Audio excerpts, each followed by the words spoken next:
தேவனே நான் ஓமதண்டையில்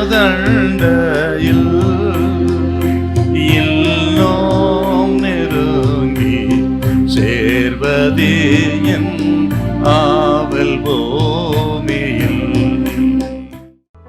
நெகேமியா 1:6-7 உமது அடியாராகிய இஸ்ரவேல் புத்திரருக்காக இன்று இரவும் பகலும் உமக்கு முன்பாக மன்றாடி இஸ்ரவேல் புத்திரராகிய நாங்கள் உமக்கு விரோதமாக செய்த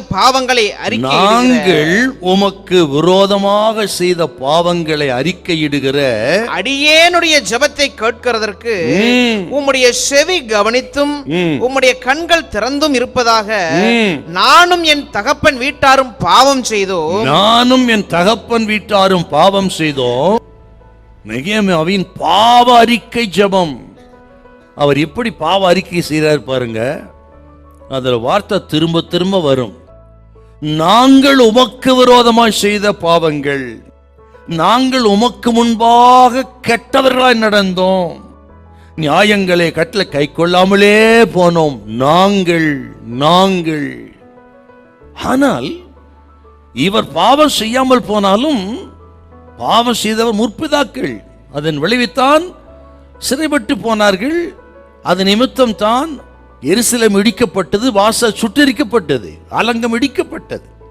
காரணம் நெகேமியா இல்ல, நெகேமியின் பாவம் அல்ல, முற்பிதாக்களின் பாவம். ஆகிலும் அவர்களோடு தன்னையும் சேர்த்து கொண்டு பாவரிக்கை செய்கிறார். அதாங்க ஜெபிக்கிற தேவ மக்களுக்கு இருக்கிறதான அடையாளம். தான் பாவம் செய்யாமல் போனாலும் பாவம் செய்து அதனால் பாதிக்கப்பட்ட தேசத்துக்காக தன்னையும் சேர்த்து கொண்டு நாங்கள் பாவம் செய்தோம் என்று சொல்லி ஜெபித்த அந்த சுயநலமில்லாத ஜெபம். இன்னும் சொல்றேன், 1:4 நெகேமியா புஸ்தகம் துவக்கமும் ஜெபம், முடிவும் ஜெபந்தான். 13:31 வாசித்து பாருங்க. எனக்கு நன்மை உண்டாக என்னை நினைத்தரோன்னு சொல்லிதான் முடிப்பார்.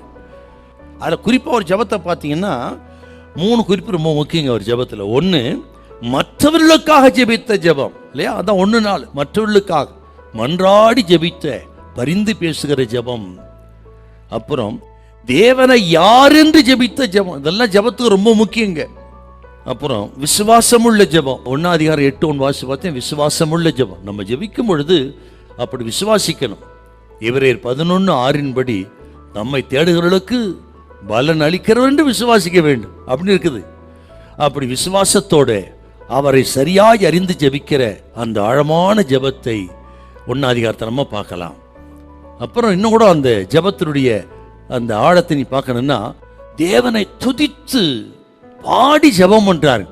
இன்னும் வேலை முடியல, ஆனால் ஜெபிக்கும் பொழுது அவரை துதித்து பாடுறாரு.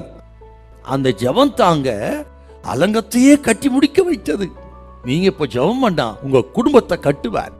இதெல்லாம் இடிக்கப்பட்டு கிடக்கு அத்தனையும் கத்த கட்டி முடிப்பார். தேவை ஜெபம்.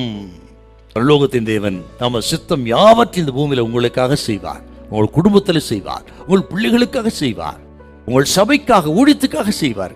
ஆக பரலோகத்தின் தேவனை நோக்கி மன்றாடுங்க ஊக்கமாய்.